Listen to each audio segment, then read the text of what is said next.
Hello and welcome everyone to my November CEO memo. Today is actually Saturday. I came in specifically to record this memo because it is the last day of November. Black Friday was yesterday. We're still getting the reporting lasting for the next 48 hours because of the way that Google Analytics 4 operates. But all I can tell you is that what a month. Fantastic. I said in October that I was really hoping to see that the numbers were going to be up for November, and they were. So thank you to all of the good people out there who were shopping, who were buying, myself included. I picked up a few bargains for my family for Christmas. So yeah, really, really glad to see it. And I wanted to get the numbers today to be able to showcase where things are at. But before I get to that, I will talk just briefly around what we're seeing in the market. We are coming to the end of the year. We ourselves have 3 weeks left to go. We'll be finishing up on the 20th of December, and we will be back on the 13th of January. We have had probably very similar to most other businesses out there, a mixed year. We probably end just slightly ahead of where we were this time last year in terms of revenue and in terms of the number of clients that we have. But for the development of the business, we are in a really strong place. So over the last 6 weeks, what I and the senior management team have been doing is really radically going over how our internal structure and processes work. If you recall, we promoted Olivia, who was our sales traffic controller, to the head of traffic role. And primarily what we were doing with that was ensuring that we had the most maximum productivity in our traffic team while simultaneously freeing up our management team above them. And what that has led to is a significant increase in customer service, a significant increase in the amount of quality in the work that we deliver, and our training program has become contextualized to the individual staff member. So if you're a frontline project manager, and we need you to understand more about what's happening with Google and Meta Insights, you are getting that training, and then you're being shadowed by a senior staff member who already understands it. If you are in our operations team and you're being exposed to some of the advanced work that we do around enhanced e-commerce and retail tracking or form ID tracking so that we can understand what the drop-off of a user has been and how do we re-engage them if they've inquired with you, that individual will be given specific training and again supported by a senior staff member. So this has been a really, really awesome development for our business. And I guess it comes at a time when, because the economic conditions have been tight and because it has been laggard, we have really needed to push the envelope in terms of becoming more productive. And the governments will always say, oh, we should be more productive, this, that, and the other. They can pronounce whatever they want. That's not going to change anything. The business conditions are ours to take care of. It's our duty within our own businesses to make them more efficient, to make them operate at a higher level. And I'm very proud actually, with the way that the response of my team has been this last period, because it is always difficult when there's change, when there's pressure, and there has been pressure from myself and from the management team. We want our team to be the best. We want to deliver the best results to you, our clients. And the only way that we can do that is to be uncompromising in our expectations around delivery of services to you, the client.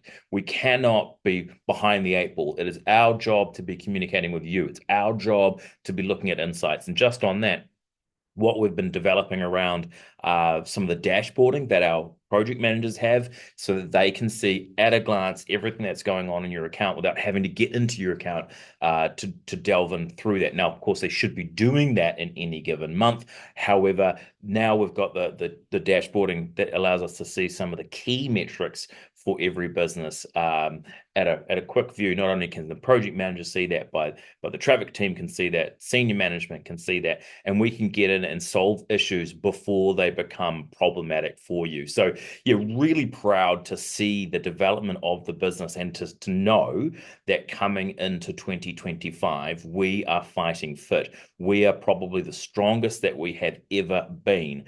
It was pretty low October, and then the first 2 weeks of November for lead generation for us was very slow. Our above the line advertising is not getting cut through. A lot of people are telling me and anecdotally through the team that they're hearing our ads, they like our ads, but it wasn't really getting much traction.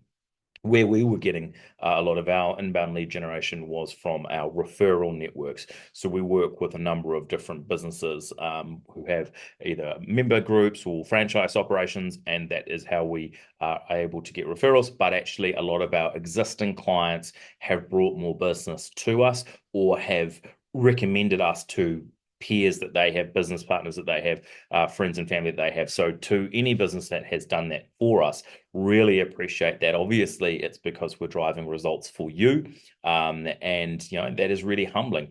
That said, the last 2 weeks of November, the tap turned back on, which was awesome. And we are now starting to see those inbound leads, and we're starting to see the work close off. So very exciting. There's quite a lot in our pipeline for early 2025, and I imagine that that will continue across the year. So starting to see more than green shoots, I guess, across the New Zealand economy. It is a bit slower in Australia, but that will turn, no doubt. So look, it is Saturday and I'm about to go for a run. Oh, the moustache, it's going. I also wanted to record this on the 30th because it's frustrating to have it. I get 9 out of 10 people are not that cool with it. Certainly the family and my wife are not, but 1 out of 10 think it looks good. So yeah, it's actually quite frustrating to have a moustache when the hairs sort of curl up. Nevertheless, let's get into the numbers. So, share my screen. Right. So a board of green, a sea of green. Amazing, amazing, amazing, amazing. So 16% up for total users, a whopping 51% up for our retailers. This is the highest revenue under management figure that we have had all year. Very, very glad to see it. Conversion rate jumped considerably. Now, I was looking at this dashboard every day. We were tracking for the first week at around 25% increase. That jumped up to about 30 to 33 by week 2. By week 3, we're at 35. And in the last week, it has rocketed up to 51.6%. An incredible number. I'm really hoping that you were seeing your retail numbers ring, that the checkout has been cashing out, that your bank balances are nice and full, because we've still got December to go. We've still got that Christmas trading on the way. And so, yeah, really, really glad to see it. Transactions up considerably. And so overall, really glad to see it. If we look at demographics, we will see here that our 65 plus and 55 to 64 market are the leaders. 55 to 44, sorry, 45 to 54 next up, and then the younger cohorts tail off. Really difficult to get traction at that market. Not a lot of money there. What we see with smart TVs, lots of engagement, but obviously we don't see any transactions or purchases or lead generation that come through from smart TVs. So one of the things that we're looking at is how do we get that? Because we know that YouTube is being watched on smart TVs significantly more than ever before. So QR codes is something that we're wanting to recommend to our clients who are using videography, because if someone sees that QR code, they're more likely to go through to it. Not only can we track that, but if they do purchase, then that is going to obviously be tracked and we can see the viability of that. While I remember we did our final webinar of the year just the other day, that was on Christmas trading, and there were some good nuggets of information in there. The online, just a little bit back in my mind, online advertising grew by 5% in New Zealand last year, while in-store trading grew by about 1.5%. The industry grew, the retail numbers grew in December. Let me see if I can actually bring it up rather than just giving you a hot take here. Here we go. Look, there it is there. So where are my numbers? In December for New Zealand, it was up 5% year on year for $14 billion, $14.4 billion spent. So that was awesome. In Australia, it was $35 billion spent, but they had less growth. So ours, as I said, was up 5%. Theirs was only up 0.8%. So that cost of living was a little bit harder in Australia. In terms of some of the international insights, the expectation of average spend per person is up 4%. That's US dollars. Gift cards are a big incentive. People don't like getting gift cards, but they sell well. Baby boomers are the least likely to scale down, while Gen Z is likely to spend less. Buy now, pay later is really strong again. I know there's been a lot of turmoil in the industry over the last 12 to 18 months, but people are definitely putting things on layaway.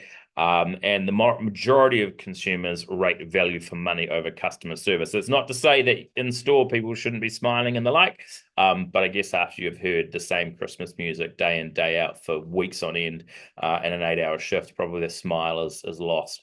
So, back to the insights, we'll see here that organic search, this is an interesting one. Paid search was beating organic search for the first half of the month, and then organic search rocketed away and overtook it. So definitely the two powerhouses, direct following it up. Paid social, never really a winner at a very small number comparative. Unassigned will be Google My Business. Channel trend, really glad to see this one too. So this has rocketed up. So for the last 30 days, we are seeing 3.9 million. And well, for the month of November, should I say, there's still a day to go. So we will tip over 4 million. The number on this page is the last 30 days and will include the last day of October. So we come back to channel trend. So you can see our highest trading so far for the year was in April. We've been that Easter Mother's Day period, coming into Mother's Day, at 3.43. So to see that come up to almost 4 is significant. And conversions. Now, the one I'm really happy to see is the service industry, and though it's not universally form, email, and phone link clicks are just for the service industry. There are obviously other industries that we take into account with our client base. However, we are starting to see growth here. So phone link click almost 15%, same with email link click, and then form submission. Now, it hasn't erased the previous declines. If we look at our channel trends, we obviously saw significant declines in our conversions from where we're heading across the year, and I think that's probably the midpoint is that 52. So we're really dropping away. So to get to almost, it could tip over 60, probably not, but very close to it, is a positive sign. Very much expect to see it. December will probably be good. I will have a December report and then a January report. The CEO memo for December will be light because I'll be pretty much on holiday. But in terms of what we're expecting to see from those service numbers, it will probably tail off in January because people will be away. So probably by the time we see February, March's numbers is when I expect to see that rebound. And we really want to look at what are we getting, because this is from the beginning of this year. It was really February was the time that our numbers were hard-coded and pretty confident that what we're reporting in this dashboard was correct. That's when I'd expect to start to see that year-on-year comparison. Where are we at compared to this year? What we do know, certainly in New Zealand, was that the January, February, March months were actually strong, and that the economy really started to tank here in that March, April, May period. And then as you can see into there, July. So those are the numbers. Here we go. Stop share. Okay, cool. So yeah, like I said, Wonks as a company, really strong, really happy. We've got a great team. It's been a tumultuous year. We've still got 3 weeks left to go for us, but we're going to finish strong, and I'm really glad for it. And obviously, this is testament to you, our clients, to anyone who's listening to this video. Feel free, if you're not a client of ours yet, to get in touch. Would love to have a chat. Go to the website webwonks.com. But in terms of what we're seeing out there in the wider world, really great. really good numbers, really strong numbers, and I'm very encouraged to see. And so the business sentiment across Australasia is starting to turn. It's starting to get better. Own activity not yet there. So I would hope that by the end of the year, retailers are saying, "Awesome, we've made some inroads and clawed back some of those losses that we saw earlier in the year, and that in the early new year, the service sector begins to say the same because we need to fill the pipelines of the tradies, and they really are the backbone, and then go and purchase the services of the accountants or the digital marketing companies or the lawyers and so on and so forth. So yeah, strong into the year. Hope you guys are all enjoying yourselves. It's raining outside today, but it has had a lot warmer weather. Cricket season, I'm a cricket aficionado. Cricket has started again. So love to see that. And it's good coming into this time of the year, spend times with friends and family. Haere rā, have a wonderful December. I will talk to you on the 20th of December, a little bit earlier. Bye.